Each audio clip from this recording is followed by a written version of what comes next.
estudio liderado por la Facultad de Medicina de Grossman, Nueva York, ahondaba en el perfil del fenómeno de la droga. Revela que la sobredosis mortal de opioides sintéticos, escúchese bien, entre jóvenes de 15 a 24 años, se han incrementado en un 168%.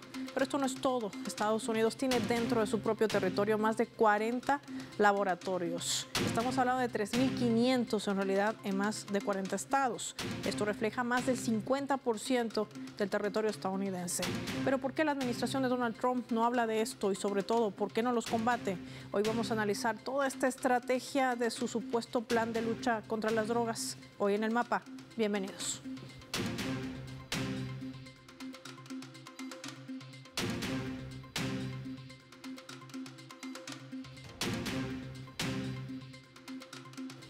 Por esta razón les proponemos desplegar nuestro mapa y revisar cómo va esta crisis del fentanilo dentro de Estados Unidos. Lo vemos.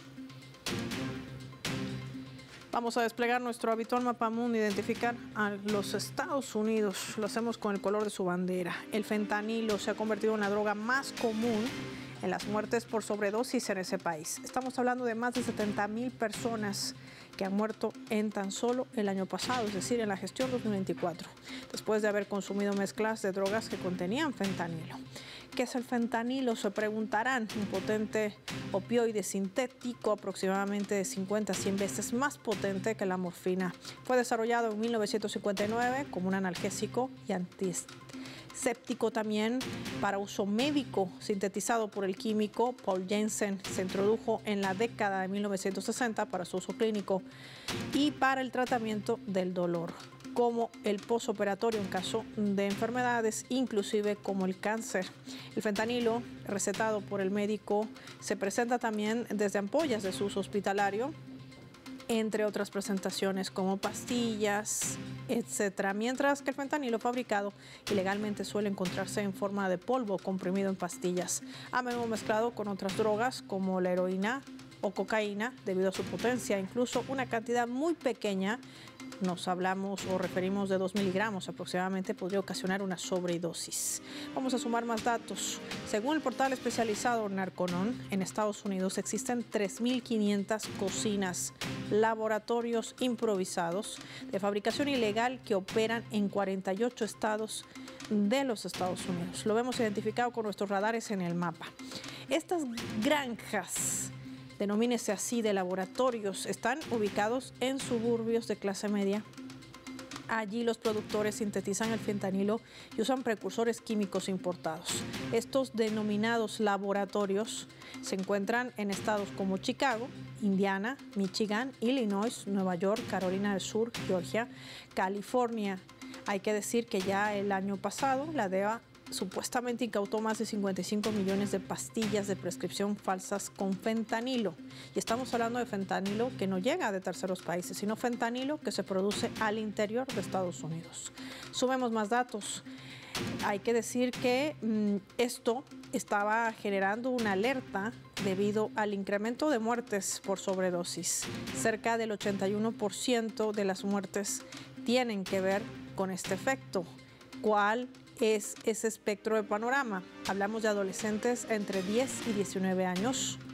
El 70% de ellos fallecen y los consumidores oscilan desde tempranas edades hasta los 45 años. Ustedes han visto imágenes de gente como zombie en las calles de los Estados Unidos. Es porque consumen este opioide sintético, el fentanilo, que se produce en Estados Unidos. ¿Por qué Trump no habla de esto? ¿Por qué no se combate estos laboratorios dentro de su propio territorio?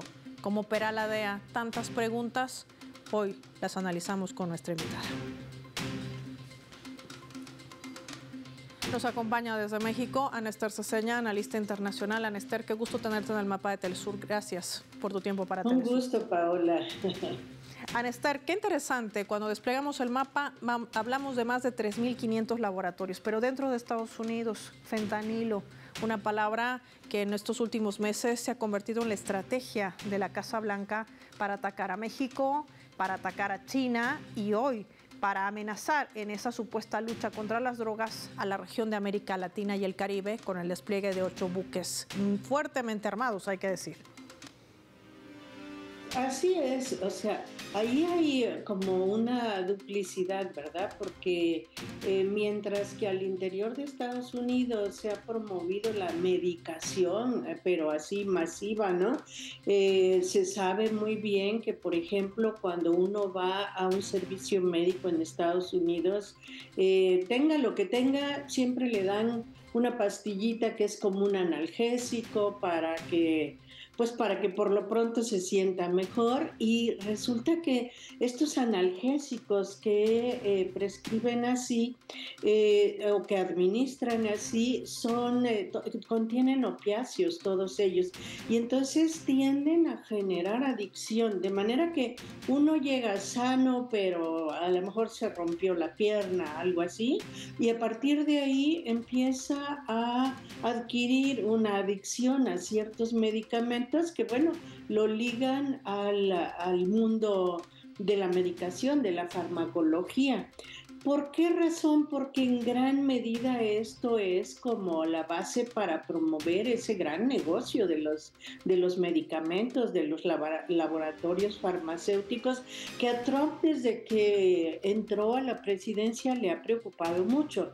O sea, le ha hecho la guerra, por ejemplo, a las empresas de farmacología europeas a cambio de favorecer a las de Estados Unidos. Y entonces, a través de esta historia de los aranceles que siempre se introducen en todas sus políticas, bueno, lo que está haciendo es apoyar a una industria dentro de Estados Unidos, que es esta, ¿no? Esta industria de pues yo diría, de la promoción de la enfermedad, porque finalmente para que la gente se medique tiene que estar enferma. Entonces, de algún modo es un gancho ahí, pero digamos que eso internamente es un daño muy, muy fuerte a la sociedad, que habría que analizar con mucho detalle, con mucho cuidado, pero como tú bien dices, él no habla de que dentro de Estados Unidos haya esta proliferación de fentanilo y todo eso, sino habla de que viene de fuera, que viene de México, de China, y bueno, en general las drogas que vienen del sur del continente. Y esto ya es otra cosa, porque ahí ya no se trata de promover a sus farmacéuticas, sino más bien de crear condiciones para la incursión en otras regiones del mundo, en este caso América Latina, que le interesa muchísimo, por supuesto, porque en parte la está perdiendo, y en parte sin América Latina Estados Unidos no tiene fuerza suficiente para posicionarse frente al resto del mundo. En gran medida su fuerza viene de que ha controlado un continente completo, pero en este momento que tiene tanta competencia del exterior, que está confrontado en el plano económico con China, en el plano militar podríamos decir que con Rusia centralmente, y que no está pudiendo, o sea, que no está pudiendo ganar la batalla como quisiera, no ha podido imponer sus condiciones, la tiene muy difícil. Entonces, bueno, de repente el fentanilo le sirve para dos cosas. Una, para justificar las restricciones a China y a sus acompañantes, digamos, o sea, a través de tarifas y todo esto, y además, pues digamos, satanizarla mediáticamente, y por el otro lado, para justificar el despliegue hacia América Latina, porque se supone que América Latina no se sabe gobernar a sí misma y que ellos tienen que venir a poner orden acá. Bien desnuda en medio de toda esta estrategia, porque estamos hablando de 3.500 laboratorios o cocinas, porque son cocinas clandestinas, o quizás no, es algo que no se conoce porque no se habla, como bien dice Esther Ceseña, del fentanilo que se fabrica dentro del territorio estadounidense. ¿Qué pasa con la DEA, esta agencia antinarcóticos que tanto opera en todas partes del mundo? ¿Se hace la vista gorda o conoce bien de este negocio? Pues mira, acá digamos que es Vox Populi que la DEA sí viene, por ejemplo, para supuestamente combatir el narcotráfico, pero que entra en unas relaciones muy cuestionables con los cárteles de la droga, ¿no? Y lo mismo pasa dentro de su territorio y en cualquier otro lugar. O sea, la DEA en realidad ha tenido un trabajo muy extraño de que viene a estimular el narcotráfico para así irlo conociendo más. Esa es la explicación que se da. Entonces, en la medida en que facilita, por ejemplo, la entrada de armas para los cárteles o facilita la apertura de canales de exportación de la droga, en esa medida se supone que están controlando a los cárteles porque los van conociendo más. Se hacen hasta compadres de la gente de los cárteles y así ha sido el trabajo de la DEA. Lo que pasa es que hay momentos en que se requiere desde la Administración Central de Estados Unidos, digamos que apretar un poco la presión, apretar las tuercas de estas relaciones, y entonces en esos momentos es cuando dicen, bueno, tenemos que capturar a alguna gente de los cárteles, vamos a hacer, mira, una de las cosas que hace la DEA es que ha estado metiendo drones para la vigilancia en el caso de México y por supuesto que en otros lados también, ¿no? O sea, llegan a tener tal confianza, tal manejo en el territorio, ¿no? Que eso les permite luego ascender el tipo de políticas que están empleando. Y entonces, pues bueno, allí resulta muy fácil luego designar cuál es el problema, cuál es el territorio difícil, y entonces ese lo tienen que controlar desde Estados Unidos porque México no ha podido controlarlo, por ejemplo. Y así en cada una de las regiones. La DEA es algo muy complicado porque actúa de un modo que uno diría, bueno, qué bien que alguien se ocupe de registrar lo que está pasando con el narcotráfico y de algún modo tratar de disminuirlo, pero en realidad no es la DEA la que está haciendo eso.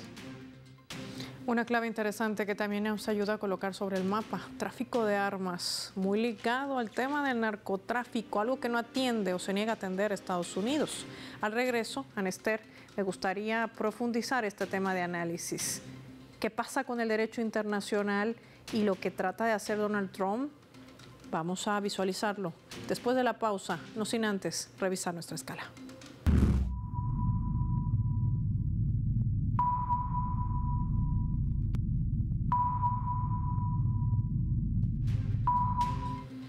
A través del portal web de este canal de noticias Arete, que está titulando de la siguiente manera, lo vamos a colocar en la pantalla del mapa: interés geopolítico. Esta es una entrevista a un experto que expone la verdadera agenda detrás de la guerra antidrogas de los Estados Unidos. Ricardo Soberón, experto en esta materia, declaraba que la estrategia antidrogas de Estados Unidos en América Latina no responde a un interés genuino por la salud pública estadounidense, sino que opera como una herramienta de poder geopolítico orientada a debilitar a los gobiernos progresistas de la región.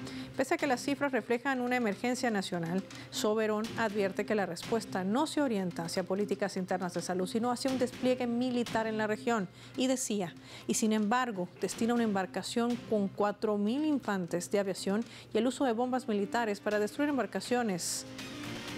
¿Por qué lo hace?, se preguntaba Soberón. Para el analista, esta disparidad entre el problema interno y la solución militar externa no tiene otra explicación que su intento de debilitar a los gobiernos progresistas de América Latina, como el de Venezuela, como el de Colombia, como el de México o como el de Brasil, reseñando a los presidentes Nicolás Maduro, Gustavo Petro, Claudia Sheinbaum y Luis Ignacio Lula da Silva. Hablemos al regreso de la estrategia. ¿Qué pasa entonces con el derecho internacional y la Carta de Naciones Unidas? Lo analizamos al volver.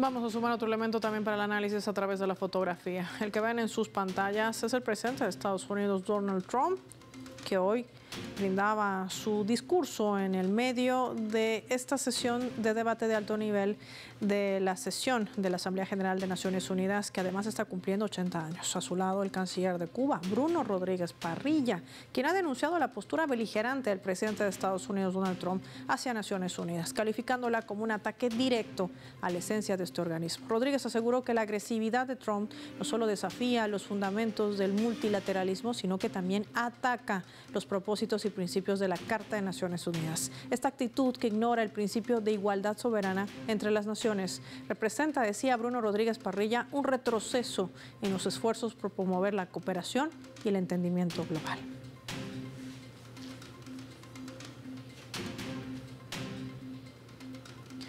Ana Esther, una dura crítica que hacía Trump en el seno de Naciones Unidas en Nueva York, pero que recibió de la misma manera una dura crítica por parte del canciller de Cuba, Bruno Rodríguez Parrilla. ¿Qué pasa con el derecho internacional? ¿Qué pasa con la Carta de Naciones Unidas? ¿Cuál es esa estrategia de saltarse todas las normativas legales para destruir el sistema que rige al mundo? ¿O cuál es el plan de Trump? ¿Cómo lo leemos geopolíticamente? Sí, es complicado, ¿verdad? Porque Trump, desde que entró, está destruyendo toda la institucionalidad, no solamente las Naciones Unidas. O sea, le pegó a todas las organizaciones que el propio Estados Unidos había ayudado a construir y lideraba o lidera hasta hoy en día.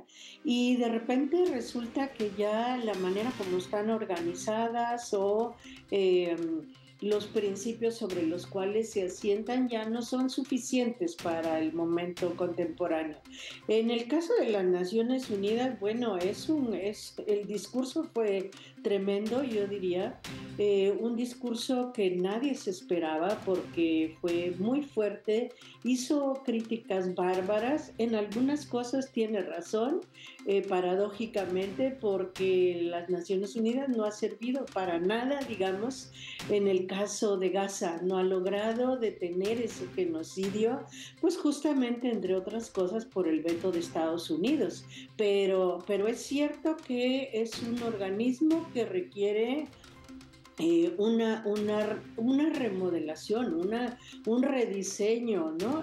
Político a partir de lo que son las nuevas circunstancias mundiales. El problema es que no todo el mundo tiene los mismos criterios. O sea, Trump lo que quiere es que Naciones Unidas siga haciendo lo que Estados Unidos dice, y cuando no lo hace es cuando se violenta, ¿no?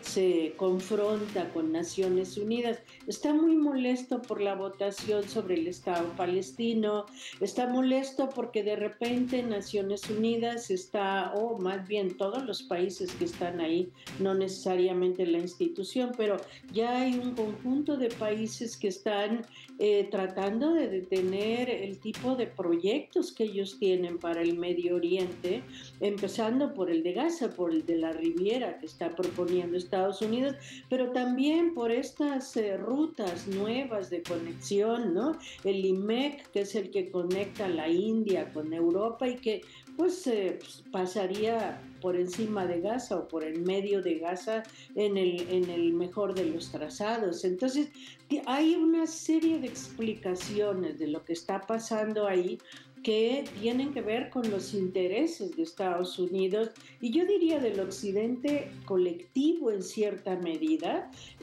para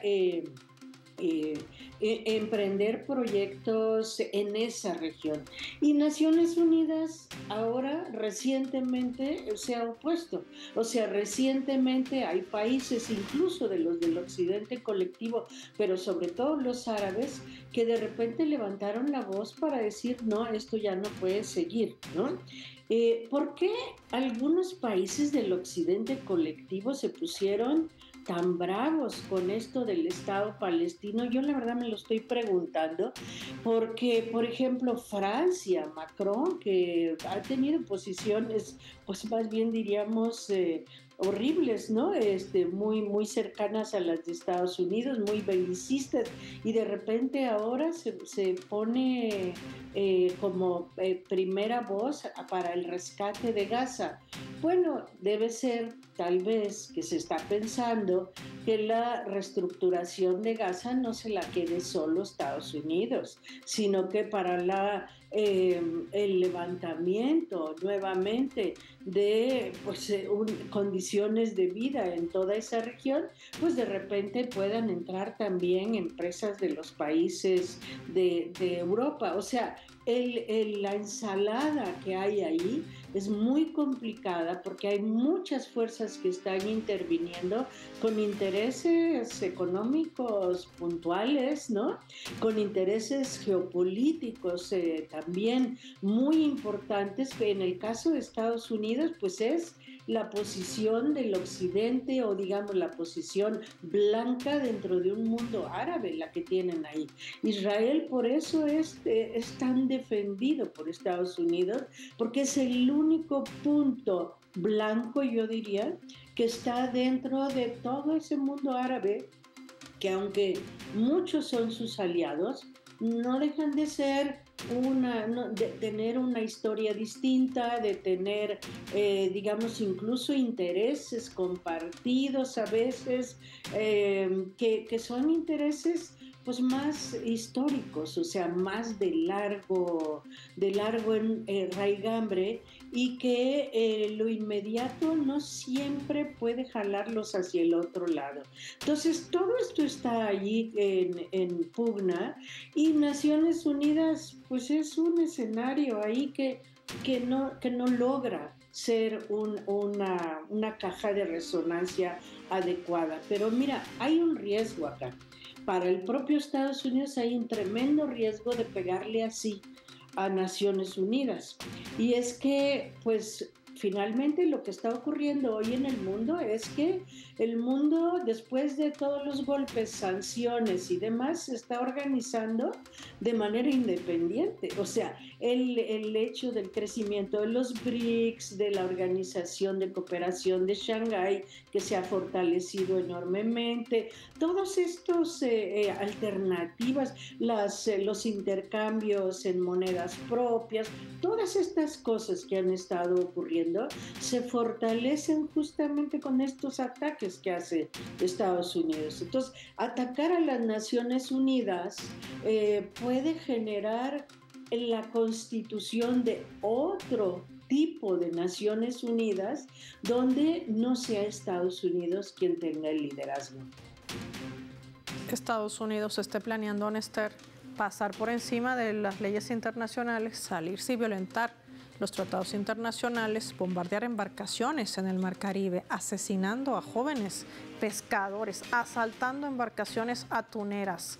Y no hay una sola palabra, ni siquiera una línea del alto representante o alto comisionado de Derechos Humanos de Naciones Unidas, Volker Turk. Una sola palabra para sumar también a esa estrategia de no combatir el tráfico de armas, de no combatir el lavado de dinero y seguir usando la fuerza letal sin previo juicio a ciudadanos donde no se muestra ni siquiera el supuesto cargamento, pero sí el ataque directo y la amenaza latente contra una región como es América Latina y el Caribe. Otro tema puntual, el cual también el mapa llevará como análisis la semana que viene. Gracias, Néstor, como siempre, por compartir tu análisis y tu tiempo para nuestros televidentes hoy en Telesur.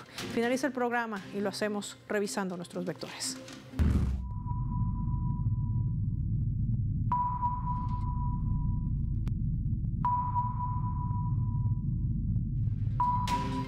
Nuestro radar en el mapa hoy nos refleja las tres claves sobre este tema. 1. Fentanilo. En Estados Unidos existen alrededor de 3.500 laboratorios de producción de fentanilo, ubicado en más de 40 estados. Allí se sintetizan la droga con precursores importados, aportando en 48 de estos estados estadounidenses. Estamos hablando más del 50% de ese territorio, lo que revela que la estrategia de Estados Unidos es culpar a terceros países para justificar su agresión hacia gobiernos que no cumplen sus directrices. La amenaza pesa hoy sobre la región de América Latina y el Caribe en su intento por cambiar el mapa geopolítico.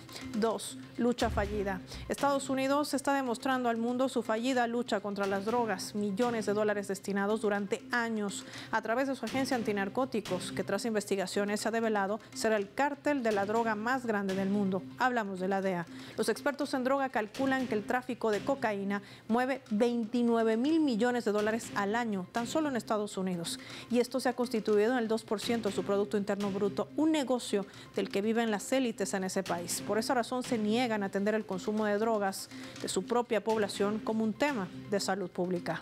3. Derecho internacional.